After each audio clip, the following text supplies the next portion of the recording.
Hey everybody, so this is just a perfect spot to accentuate this huge rock, okay? And when we build on the rock, our life works. When we build on sand, our life does not work. When we build on rock, solid rock, our life works.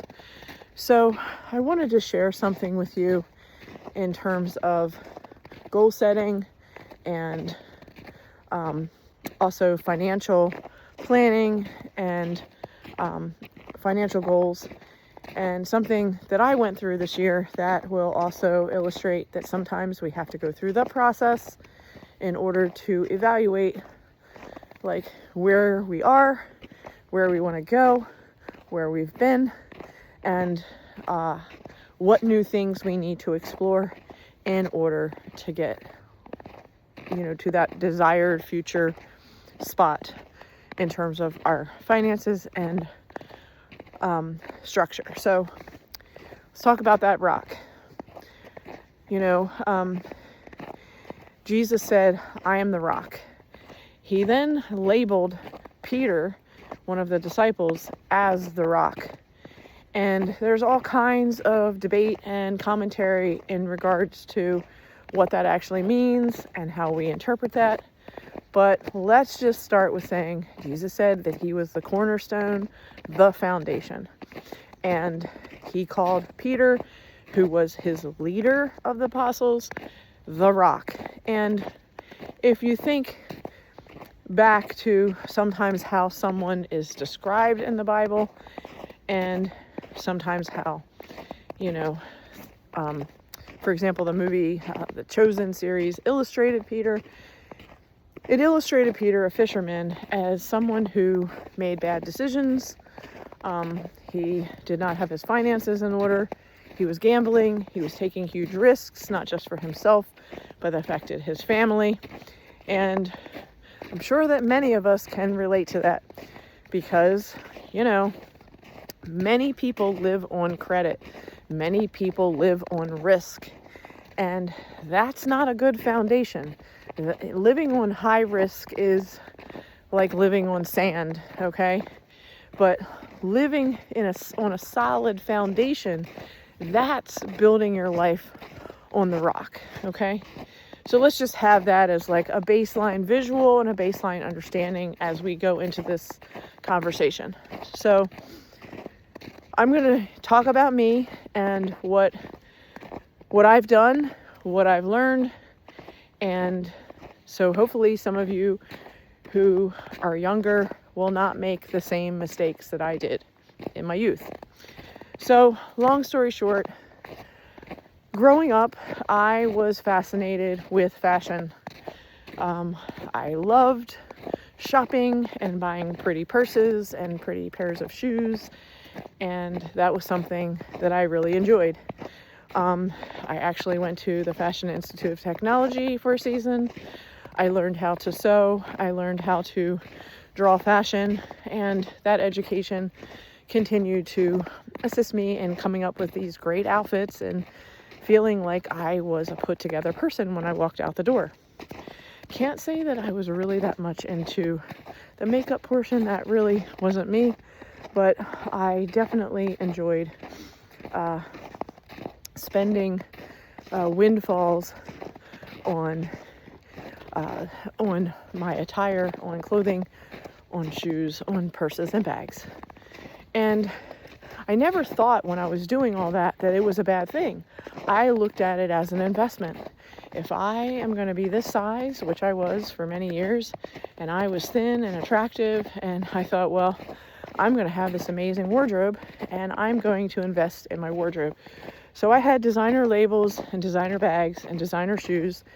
And anytime anyone asked me out for a date, I could, roll into my closet and grab what I needed and be out the door and feel put together. And that served me for a very long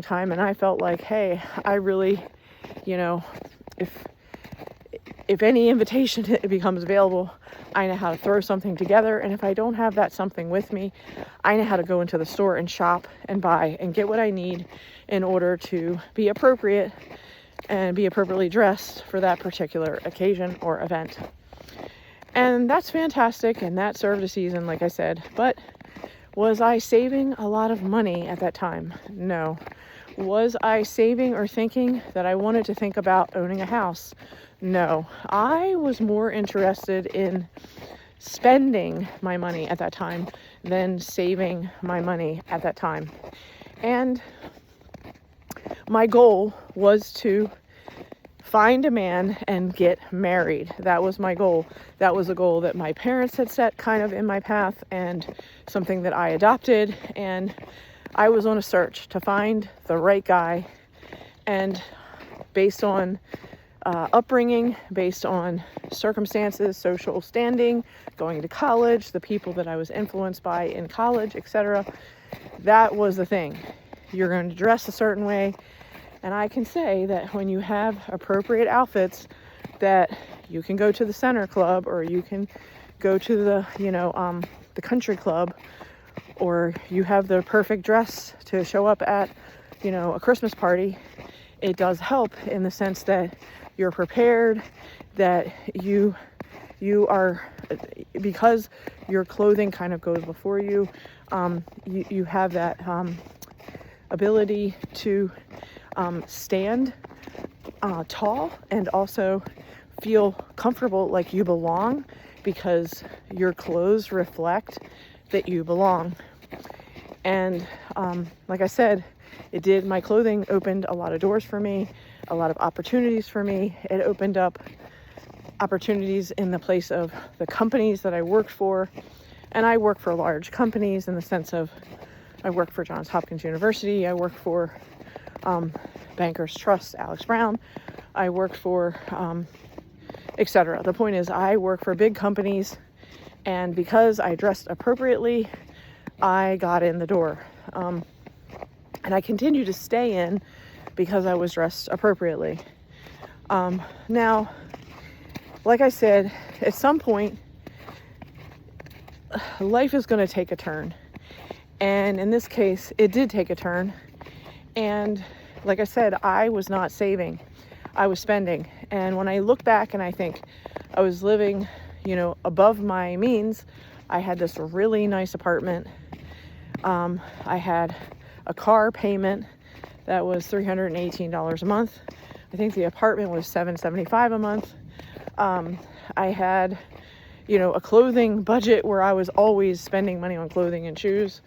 And the food was, I ate really simply, but I ate out a lot because I didn't own my own home. And I think the main thing that I invested in was a Vitamix blender. So a lot of my meals were, liquid smoothies, liquid juices, liquid soups. And I was happy with that. So what I'm saying is, the other times I was going out to eat a salad, or to eat a modest vegetarian dinner.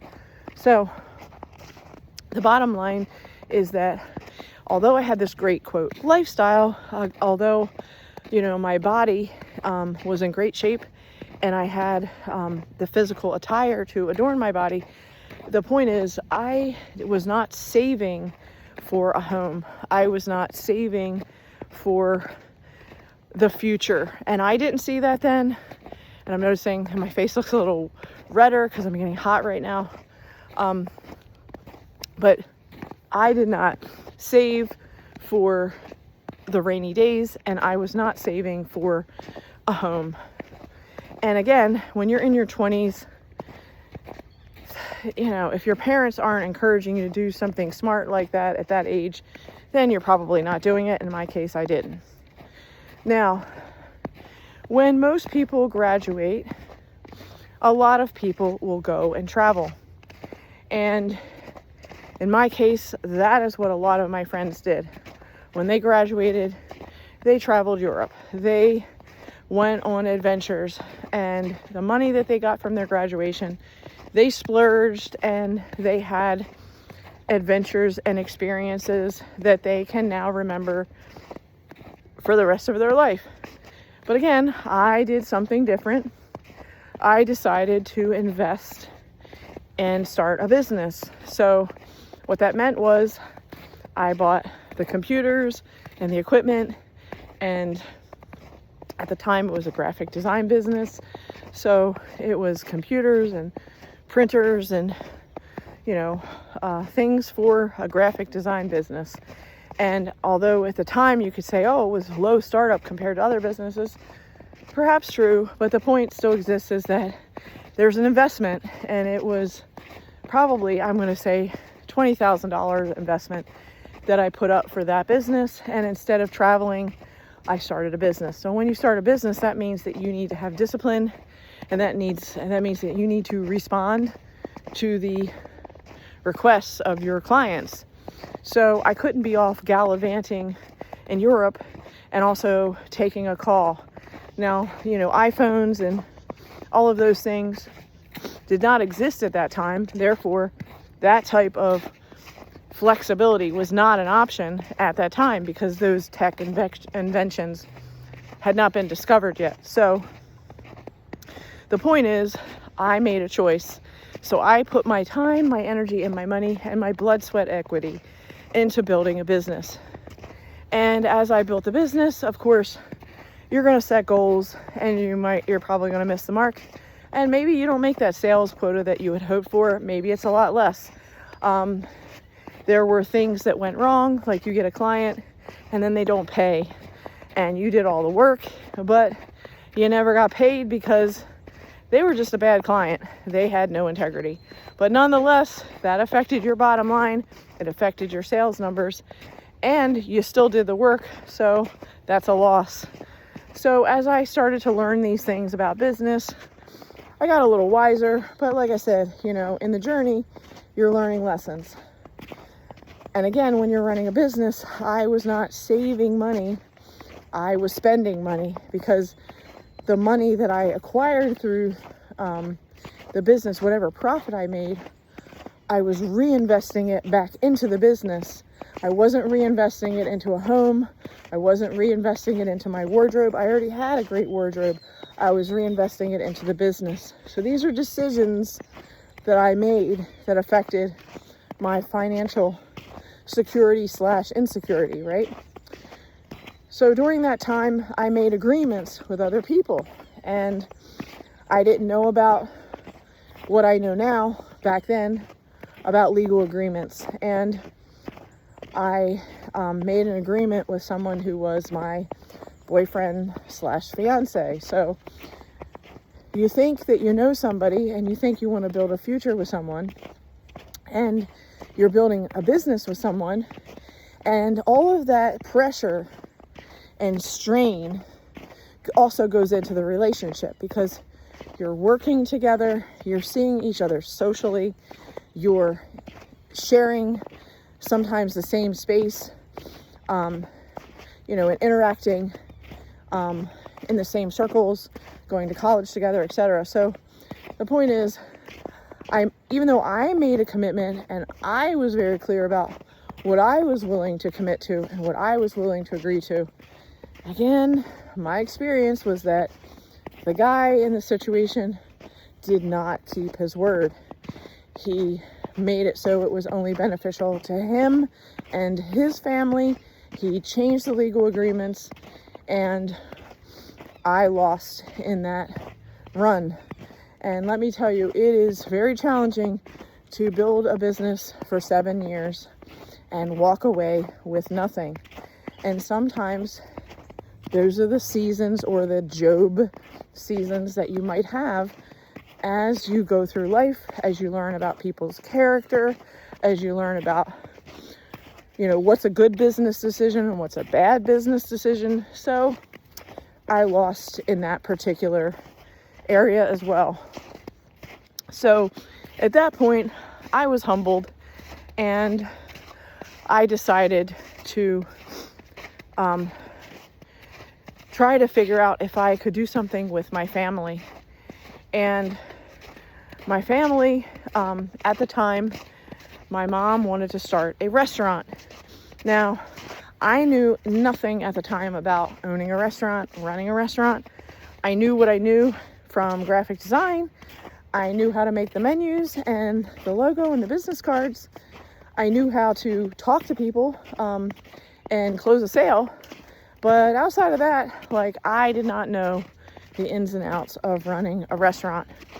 And that was the responsibility that my mom chose to take on.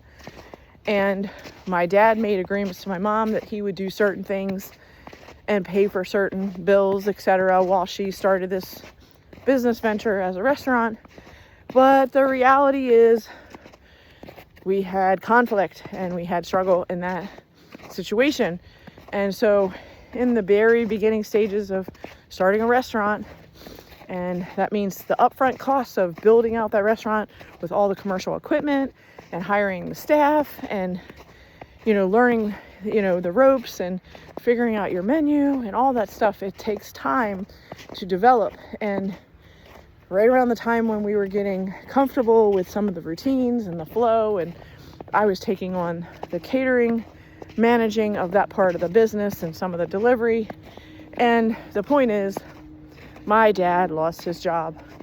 And when he lost his job, it screwed up everything for the business. It screwed up everything for everybody else involved in the business.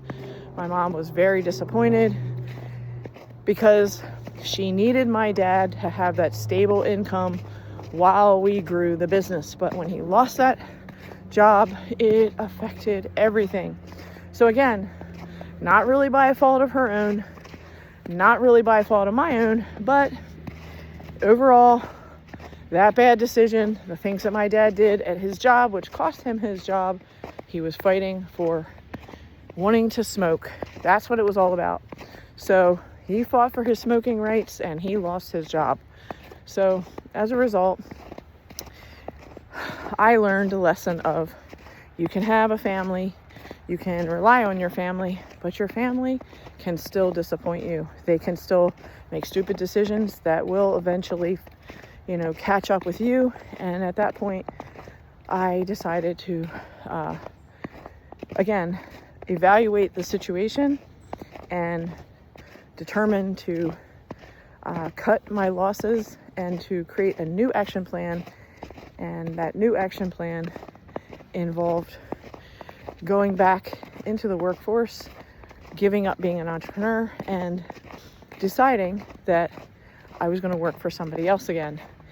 And when I did that, it was humbling, because when you are your own boss or you're working within a family business, there is a certain amount of flexibility that you have over your life and over making balanced decisions that you give up in freedom when you take a JOB.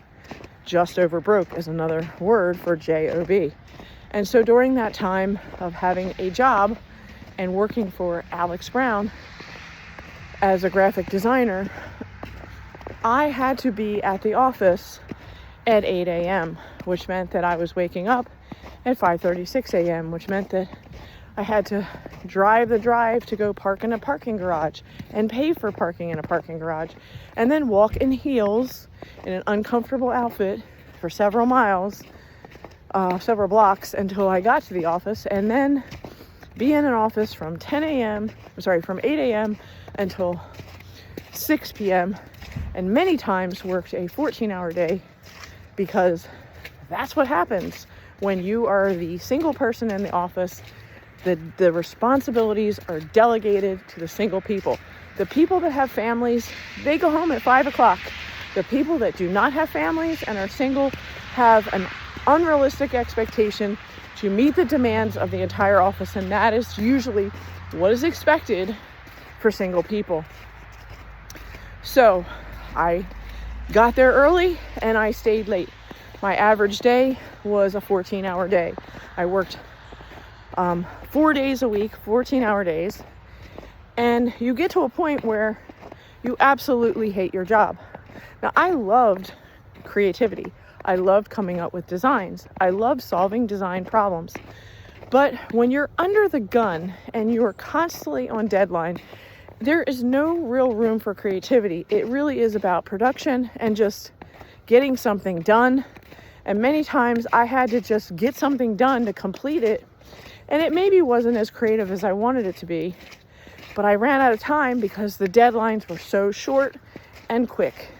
And everybody wanted something, but it wasn't just the deadlines. It was that my clients within Alex Brown were international clients.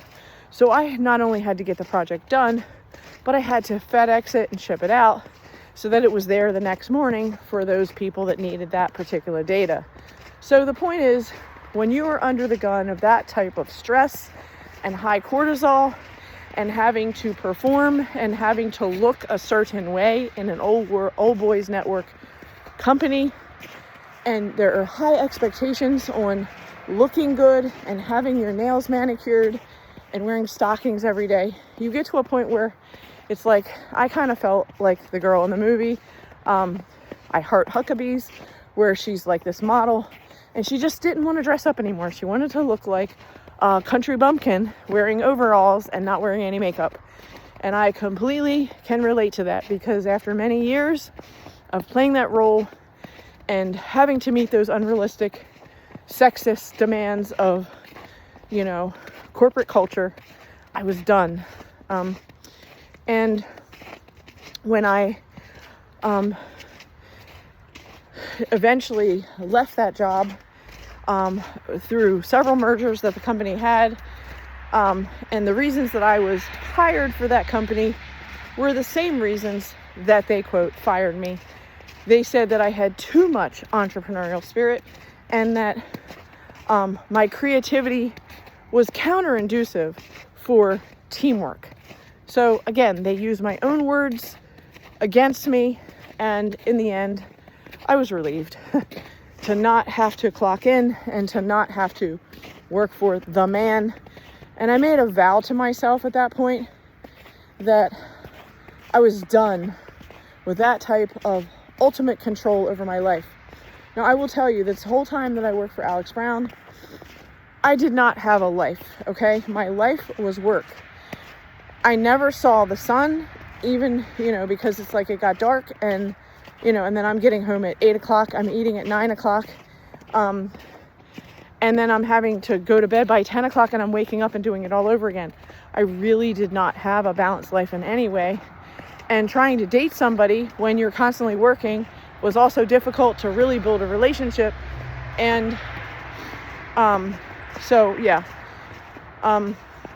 again, this corporate push for women to be, the superwoman, after a while, it really got old. So then I went through a period of, what am I going to do? And so I started with my self-care, and I started to go back to fitness classes, whether that be yoga, Pilates, dance classes, and I participated by taking those classes and feeling like I had a normal life again, in the sense of, at a certain time, I'm going to have a routine, and a couple times a week, I'm going to go to this studio and I'm going to take classes, and I'm going to have fitness in my life instead of my butt being wide because I was sitting in a chair all the time. So again, the fitness kicked back into gear. And then I said to myself, this is really what I want to make my life about. I want to make my life about health and fitness. So I started to invest in teachers' trainings, private sessions, and I got my yoga certification. I got my Pilates certification. I got dance certification. And I began teaching classes. And again, as an entrepreneur, I started out with a few classes a week, and then that grew to several classes a week. And then I was teaching 7 days a week. Now, mind you, in the beginning, you're getting started, you're creating your client list, you're learning what works and what doesn't work. And I wanted to be different than everybody else. So I did not want the expenses of a studio or a gym. And I was trying to find a way that, how can I be different in this, environment? How can I stand out and be different. And so my model was a mobile model. And so my business was Yoga Butterfly, and I traveled, like the butterfly flying. I traveled from here to there. I did not pay for owning a studio. I did not have to worry about shoveling snow on a wintry day or a parking lot because I didn't own a building, and I didn't rent a big, huge facility building. I rented by the hour. So if I was teaching a class and I had, 20 or 50 students, I would rent a studio space that could house those students. I teach on that day. All of that money was 100% mine. That income was mine. I was just paying for the studio rental by the hour, and I made out amazingly well. And again, I had the money coming in, but because of my lifestyle of working so hard and so many hours, which was physically draining, and driving from here to there in rush hour traffic to get to these appointments on time, I reactivated all this high cortisol. I was constantly under stress. And here I am teaching yoga and Pilates about chilling out and finding your breath. And meanwhile, I am acting and driving like a crazy person just to meet these appointments and get there on time. So what I'm saying is there's such a disconnect with what's really going on in your front stage behavior and what's going on in your backstage behavior. And I was feeling burnt out being an entrepreneur. And I mean, believe me, I did well. I made $300 an hour. I did corporate gigs. I did universities. And I did very well. But the point is, at some point during all this, I had a car accident. And when I had the car accident, it changed everything. Again, was it my fault? No, I was not drunk. I was not driving under the influence, but somebody else was. And that somebody else that was driving under the influence, that was driving drunk, hit me and my car. And I broke my ankle and my leg. I injured my neck and my back. And eventually later on was diagnosed with a traumatic brain injury. So the bottom line is, yet again, my life was going smoothly well. I was making lots of money. But in order to keep up the lifestyle of what I was doing, I could not buy a house and reasonably take care of the house because I was constantly on the go.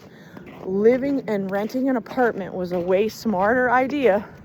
And living in an apartment where all those amenities were provided and cared for me. I did not have to mow the lawn.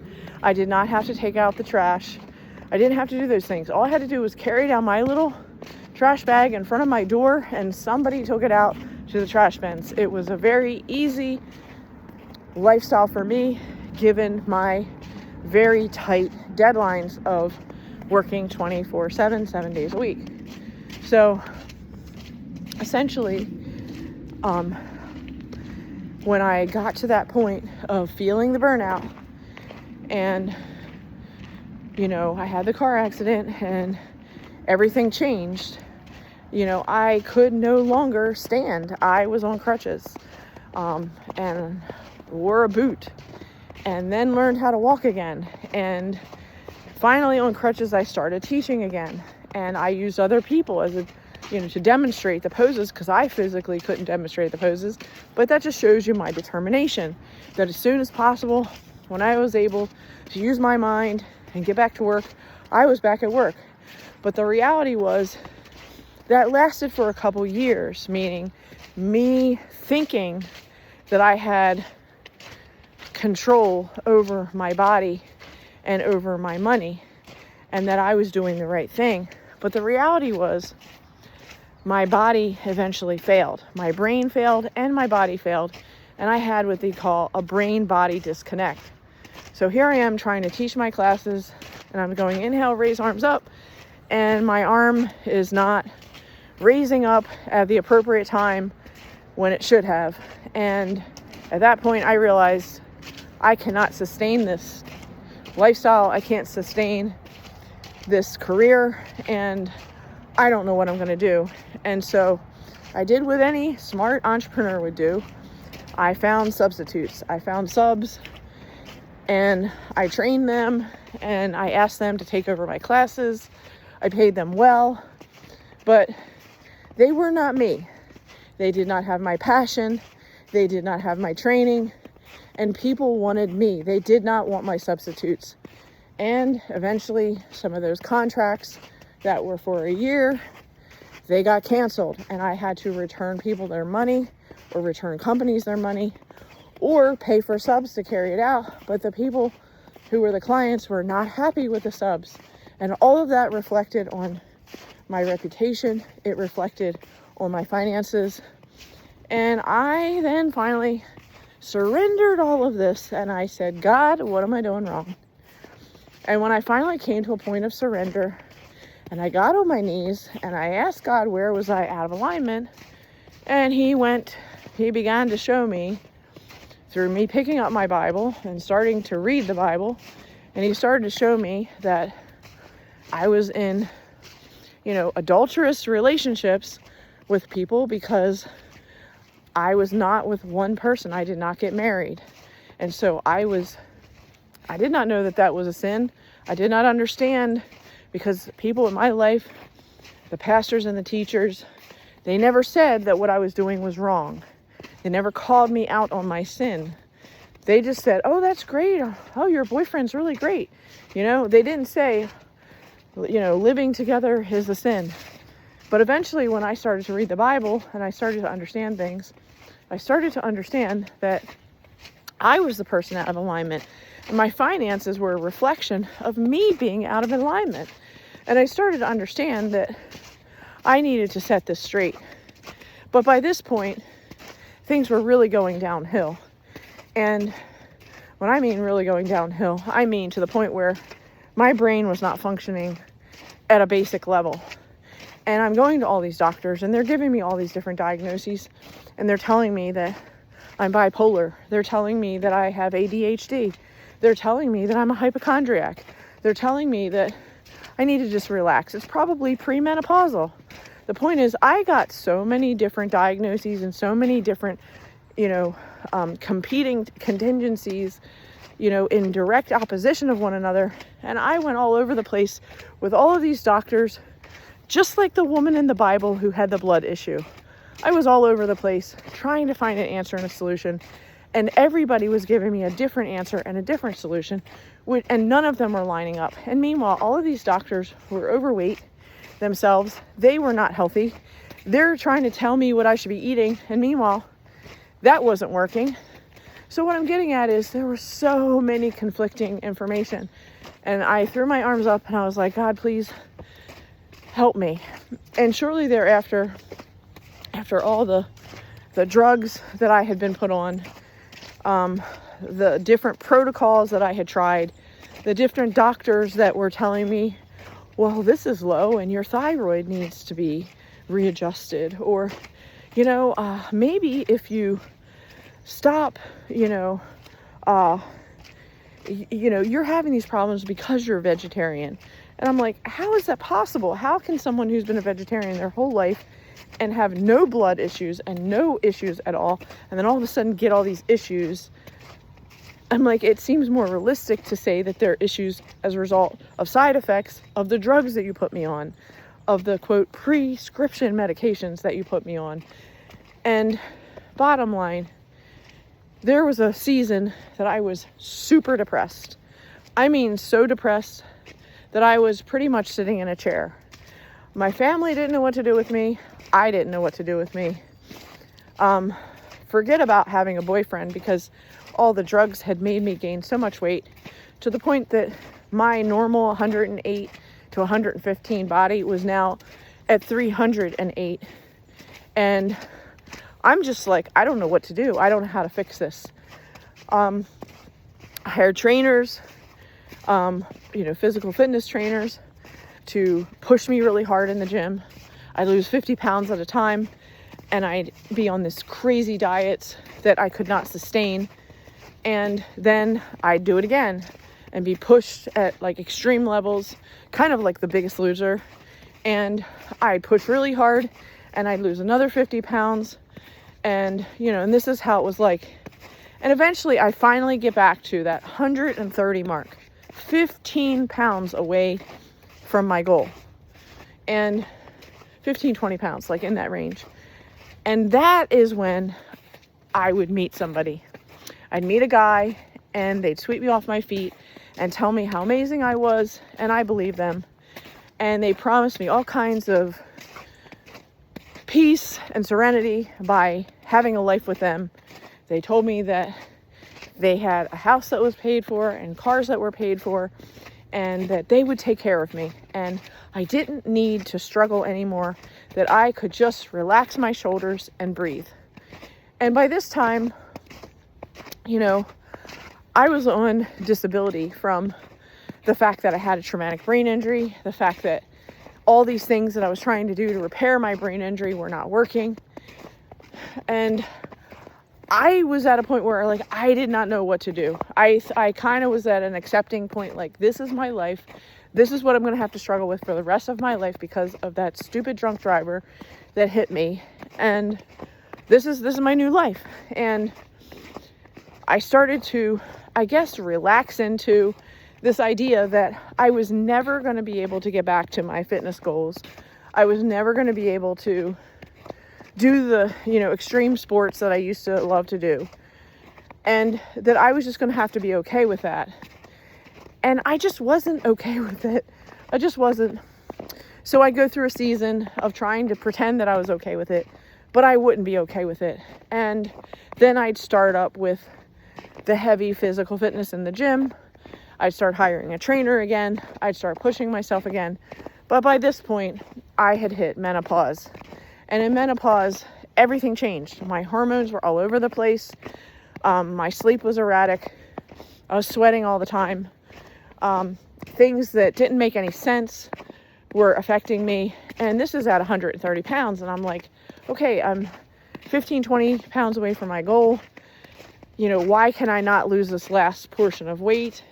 Like, what is the deal? And, that affected me. It affected my money because I wanted to go back to teaching fitness. I wanted to have my strength back. I wanted to be the person that I had inspired others to be. And I felt like a failure, not just to myself, but I felt like a failure to my past clients. I felt like, I couldn't represent myself honestly and truly because I felt like I was a fraud in the sense that I could not overcome this last 20 pounds of weight. And no matter what I did, I would re-injure myself. I would regress back. There would be something that would hold me back and I just would be stuck. Like, I'd be stuck at this point. And if I didn't overcome that point, it would then trickle back into overeating, trigger emotional eating. And then if I lost a relationship or the boyfriend left me for somebody else, I was back to, I'm not good enough, and then I'd trigger eat again. And then I'd be at like 175 and then I'd be trying to get back down to 130. You get what I'm saying? So it's been this like hamster wheel of like moving forward and then regressing back. And that has greatly affected the fact that I just could not consistently keep myself treading water, and that was affecting my income. So then I started to try other things. I was investigating the possibilities. So I cleaned houses on an app. Hated it, but did that for a time.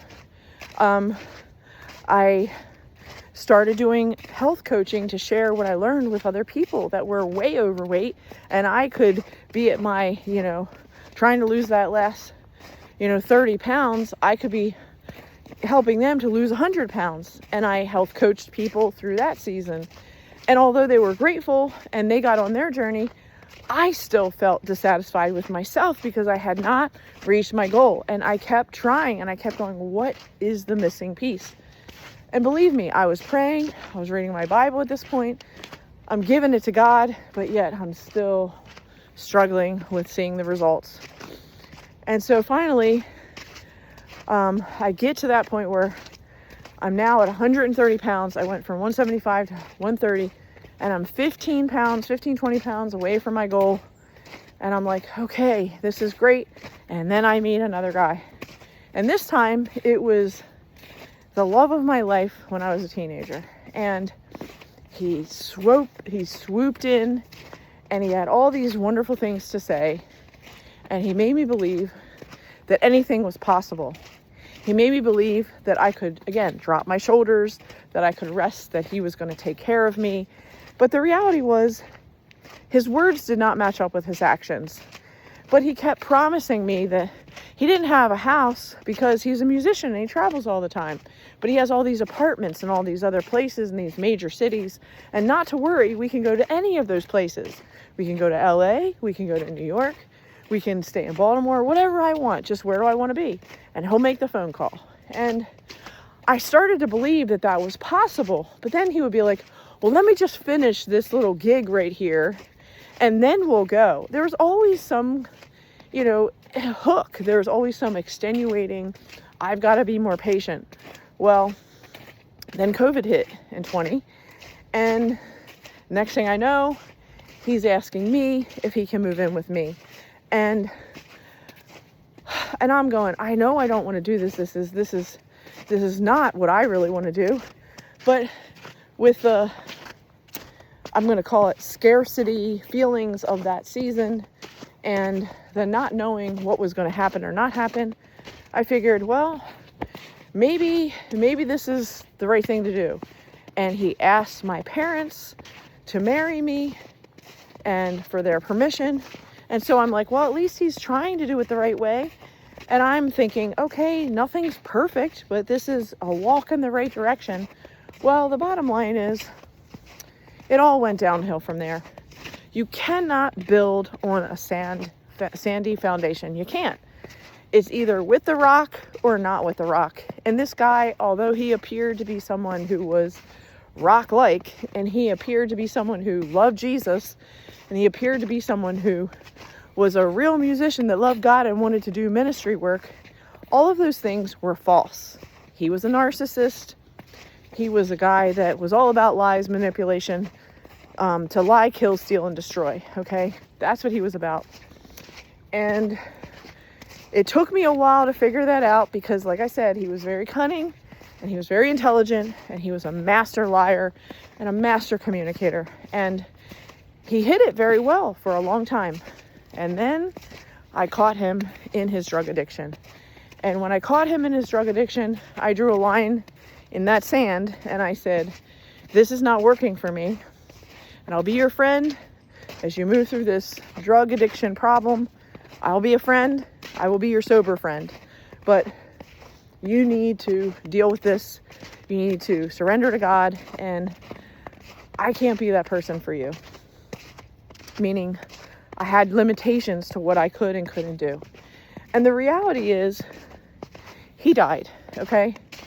And when you really pray and you really hope that somebody's going to get it, and you believe that they will, and they don't, and then you find all the undercover hidden lies that you didn't know existed until they die.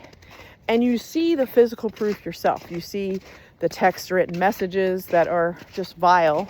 You see the death threats on your own life. You see the drug connections and who they were talking to. You just get to the point where you're just like, when is my Job time going to be over? And then you start to look back at the Bible, and I said, okay, I'm out of alignment. I was living together with this man, and I shouldn't have been. But when I pulled back, my life started to be protected under blessings. And as he continued to try to manipulate and destroy what things I had in place with my resources, eventually he did physically take my resources. He did take my money that I had saved. He did take my financial nest. And I was left with nothing, okay? But I am still here and I'm still alive. And that's what I need to be grateful for. But I tell you this story about finances because a lot of times with women, our finances are intertwined with men.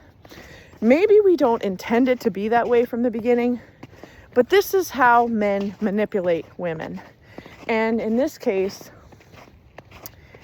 you don't see it coming until you're flat on your face on the ground and you're like, how did I get here? Now, the point of this matter and the point of this topic is that at some point you have to make a new decision that you're no longer going to tolerate this type of behavior, and a line has to be drawn, and that boundaries needs to be strong, and you need to be willing to do whatever it takes to protect that boundary. And for me, it took losing everything, realizing that after my fiance died, that I did not have this nest egg that I had saved for many, many years because he stole it from me. And when you have that type of wake-up call that like everything that you worked hard for is gone, it does something to you. And it makes you reevaluate who you trust and who you don't. And you start to think about, what do I need to do now at my age to compensate and to,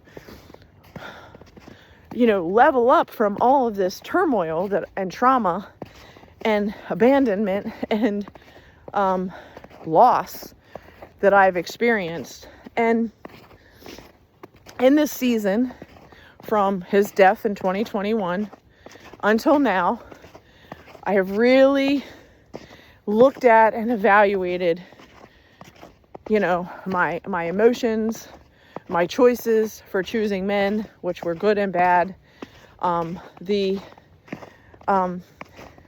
types of jobs that I had done and businesses that I had done, and why they were successful and why they weren't, and what do I want to do going forward. And like I said, for a season and a time, I cleaned houses. Not my favorite thing, but yes, that too was humbling. When you clean dirty toilets, it puts a whole new perspective on things about just people and what they take for granted and how they treat people just because you're the person that's cleaning their toilet. But that was short-lived for me, and I am no longer cleaning toilets, so don't ask me about that. I'm done with that job. But the point is that I sold furniture, I painted and refinished furniture. I did life coaching and supported people in their journey. And so what I'm getting at is sometimes your season is kind of like you're doing a lot of different things until you figure out what you're good at, what you enjoy doing. And sometimes the balance of having multiple options is something that worked for me. Like knowing that I had a lot of emotional work to deal with after being abused by a narcissist. I needed to very selectively choose which clients I really wanted to work with, which were not going to trigger me, and then avoid clients that were going to trigger me. So that was, again, a choice as an entrepreneur, who you want to work with and who you don't. In terms of working on a piece of furniture, when you're selecting a piece of furniture, sanding the piece of furniture, painting the piece of furniture, selecting hardware that's going to edify it in a certain way, it's a journey, it's a process. But from the start, you're taking something that's broken and unfinished, and you're making it beautiful again. You're bringing a piece back to life, and you're seeing the joy in the process, kind of like what happened to me. Like, I was broken and I was like, mush, and the journey of reading my Bible, getting to have a relationship with God on a whole new level than what I had previously, like a real personal relationship, has changed everything. It's changed my body, it's changed my mind, it's changed my emotions, it's changed my soul, it's changed my spirit, it's changed my finances, socially, everything. Everything has changed. And I'm going to say for the good, for the better. Because I really now believe that God is always good all the time. It doesn't mean that we're not going to have difficult situations and circumstances, because we will. But I know that no matter what, I'm going to be able to have the strength, His strength, to get through anything that comes along the path. So, coming back to this whole thing about finances, so it makes relevance here. Sometimes I have to tell the story to then remember the point of why I was saying the story. Okay, that's part of the TBI. So, I started looking for houses, and I've been on a search for a while, and I really wanted to choose something that was very, very affordable, so it wouldn't be something that I would be overwhelmed with. And I wanted something that would provide some kind of multiple source of income possibility, whether that was rental income or, business income, what have you. And to be able to contribute to a community, wherever that community would be. And so I've been looking. And meanwhile, I've also lived this somewhat van life, where I've traveled in my van, sometimes on weekends, sometimes during the week, to get away, to unplug, to be in nature, to experience a different town and a different place, to look at different properties, to think about what I might like or what town I might want to be a part of. So I've used my van and my van life as part of my journey to figure out, what do I want?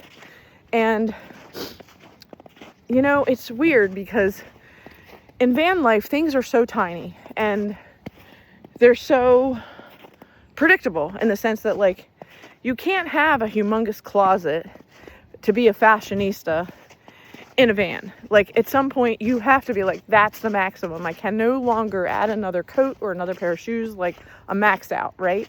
Because there's only so much space. And the same thing goes for every other task. If you love to cook, when you're in a van, you're limiting the amount of pots and pans and containers that you have because you just don't have the room for it. You have to practically ask yourself, what do I really use? And what is really efficient for this lifestyle? And for me, it's been a cast iron pan, a simple Stanley packable day pack kind of a pot that fits in my backpack, and, water bottles and utensils. But, it's not like you need a lot of stuff. And of course, yes, my Vitamix blender, I won't give that up. That's still part of my electricity design and everything else for that Vitamix blender. But what I'm getting at is that you have to narrow down, what do you really want? And in a van and in van life, you start to identify what's really important and what isn't. And I'm not saying this has been an easy journey for me, because it hasn't. And to complicate matters, I've been through 3 deaths where my aunt died and I inherited her stuff. And then I had to sell those extra things. My fiance died, and I had certain things that I had acquired with him, planning a life and buying a home and all that. And I've been trying to sell those things. And then my dad, who died last year, again, quickly and unexpectedly, I inherited certain things from my dad, and I've been trying to sell things. So what I'm saying is, it has been a journey, it has been a process, and sometimes you want it to just be over with. And I just want people to show up on Facebook Marketplace and have integrity when they say they are. But this is not how it is. I mean, people are going to be flaky. And I myself have been the same person and have at times been flaky, because you don't get the messages that beep, and you're like, yes, I can pick that up. And then you forget. And then you drive from Pikesville back towards White Marsh and you're like, oh my God, I forgot to pick up that thing at Timonium. I just stay in communication with the person. I'm like, hey, I'm really sorry. I flaked. I totally forgot to pick the thing up in Timonium when I was passing through. So the point is, we're all human, okay? We're all on a journey trying to figure it out, okay? And at the same time, van life keeps things very simple. But when you start to think about buying a house, and I have to, look how beautiful this is with all the frozen icicles. That's so cool. But this is a great point about, you have to crystallize your thoughts. You have to get to the point of highlighting those icicles. You have to know these are the things that are going to be fluid in your life, but that you really need to be there. And for me, that's a Vitamix, that's certain clothing, that's, having a couple options in the van to cook on, propane and also cook on electric. Having the Murphy bed, having certain bedding and an electric blanket. And, there's certain things that are just, they're deal breakers. You have to have these things if you're going to do all season van life travel. Okay. And I can look at that and be like, yes, I understand that for that tiny living within that van. But then when you start a new conversation about thinking about buying land or thinking about buying a house, you have a whole other set of variables. Okay. And a lot of times you look on everybody's YouTube channel, and many van lifers, after they've traveled for a bit, eventually they get to a point where they're trying to buy a cabin or they're trying to buy property, and eventually they do. And when you have a humongous YouTube following, it's like everything lends to that. And again, I'm still learning. I'm not an expert at all this. How do you do this stuff? I'm learning as I go. Okay. So, but the point of the matter is that these YouTubers that have been van lifers eventually buy property. And when they buy property, they're looking for certain variables. They're looking for land. They're looking for a certain type of house or a cabin. Maybe some people are just buying the land and they're putting their van on it. Whatever. Everybody has a different budget and everybody has a different goal of what they're trying to accomplish. And thank God for YouTube that we can see how other people live their life and what works for them, and we can get ideas about what might work for us. But it also comes back to making a decision. And sometimes you really don't know what you want until you look and find and see what's possible. Which brings me to this other financial part. So I was looking at houses, and I was looking at having a structured type of a house that was a solid house, just like that rock image that we talked about earlier. A strong house with a seemingly strong foundation. And so I was looking for properties like that. Maybe it didn't have so much land, but it had a decent house. But when I got to these properties and I'm there, and you walk in the door and you smell the mustiness and the mold. And the point is, gorgeous house, bad basement, okay? And you're like, bummer, like this was such a beautiful house. This could be so amazing. But you need a certain type of money to be able to handle that certain type of problem. And it's discouraging because sometimes you could hire somebody to fix that problem and it really doesn't fix the problem, but you're out the money. And I've heard sad stories about other people that have had that same kind of problem. So I walked away from that property. So I'm looking at other properties and the real estate agent says, hey, why don't you check out this whole list of possibilities? And so on that particular list, there was this property that was near water. It was like near waterfront. And that was not really something that I was really even considering. It was like so far away from my reality because I thought I'll be priced out. There's no way. But this property came up and I considered it. And so I went to take a look. And of course, I'm looking at this property that it will fit my needs and it will have a possibility for me having a renter over top of the garage. And it would lend well for me in this particular season of my life to advance further in this financial way by becoming a homeowner and by becoming a landlord, tenant owner. And I was excited about the possibility. But eventually, when you look at the evidence, this particular house had definitely been through a storm or two, and the basement was not so good. And it's not going to get any better because of the design of the house. It was like right on the ground as opposed to all these newer houses that are on stilts, so that when the water comes, the majority of the house doesn't get hit by all those waters. But this one is still going to get hit in the pathway. So the point is, I got inspired and then I got disappointed because the reality is these are things that you start to find out as you're in the journey, as you're in the process. And what seems like such an amazing little community to live in then seems like a headache because of the amount of insurance that you need to carry for waterfront property, the amount of taxes that you have to put out because of waterfront property. et cetera, et cetera. So sometimes you look at this idea and you're like, it seemed like a really good idea, but maybe not such a good idea, because again, you're building on sand. You're not building on a rock.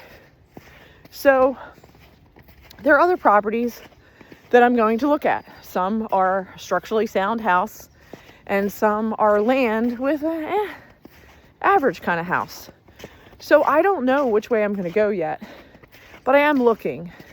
And the point of the matter is that if I would have made this decision when I was in my 20s or 30s, and I put that money away and, made a commitment like, I'm going to have something so that in my older age, I have something to retire in, that would have really been a smart idea. But that's not how my brain thought. That's not how I live my life, because I was on a fast track, and it made sense for the lifestyle that I was living to be renting, because there's no way I could have managed mowing and all of the additional expenses of home ownership at that time. And I'm not saying that I'm even ready for that now. I'm exploring the possibility of what it would take, and am I genuinely interested to do it? And what I may find in this whole thing is that what I really want is maybe to just change a few things in my van to make it even more cozy and comfortable and go on longer trips. So this is what happens when you explore a possibility. And the point is, I'm going to bring it back to the rock. Jesus said, I have nowhere to lay my head at night. He was a nomad. Look at the Israelites. They were nomads. Now, generally, God gave them certain areas, and he said, this land is for you. And the point is, but to the Levites, to the priests, to the holy chosen ones, was given no land, okay? So, I don't know, still. I'm exploring the possibility, and at the same time, there are benefits to living van life and a nomadic, travel-oriented life that you can pick up and go and not really be committed into one area, and you can explore, and you can visit people, and you can keep your expenses really low, and really the only thing you're paying for is your cell phone, your gas, and whatever type of heat that you're choosing. If you have a wood-burning stove, you're buying wood or wood chips or something. If you have propane, then you're buying propane. So there are minimal expenses, but really minimal expenses versus home ownership. And home ownership with house and land and taxes, and whether you have to take down trees, or what I'm getting at is there are so many other responsibilities when you are considering to own property. And that is part of the journey of growing up and maturing and asking yourself, what do you want? And I'm exploring the possibility. So we'll see. I will continue to keep you informed when I know what I'm doing. But I'm in the phase of looking. And when you're looking, it takes time. And that means I'm not on here as frequently, because there's a big change that's happening in my life. And I'm also trying to be committed to letting go of the things that no longer serve me and selling those things. And that requires a bit of my attention and focus in order to get that handled and underway. So if you have any comments about saving money, investing money, renting to other people, and the positives and the negatives of what you've experienced, what you love about van life, what you hate about van life, what things would you change to your van if you were going to improve that would make your life more comfortable? What are your favorite gadgets that you just completely love about van life and camping? If you were buying land with a farm and the ability to have a garden or a homestead, what are the things that you love about having a homestead and animals like goats and horses? What do you love about having a farm? And why would you continue to choose a farm? What do you love about having a really solid house that just inspires you? What do you love about your house? What's your favorite room? What's the room that you spend your most time in your house, and why? And if you were to do it all over, would you still choose living in the town that you're in? Would you still choose keeping the house that you live in? Would you sell it and start over? And if you did, what town would you move to? Or what state would you move to? Or what country would you move to?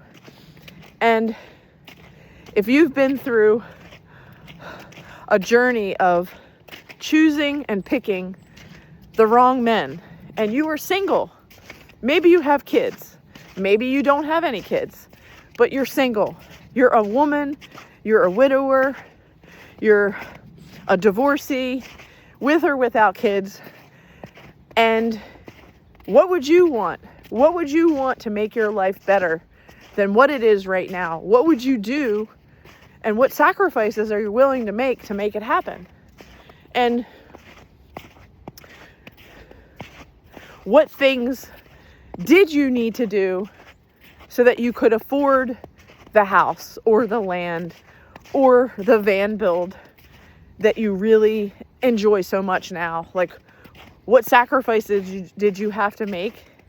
And what ones would you make again? And which ones would you not make? Because they really weren't as great as you thought they were going to be. So this is just a conversation, and I'm inviting you into the conversation to share about the positives, the negatives, the lessons learned, the things that you would not do it again, the things that you would do again. And I bring it all back to this menorah.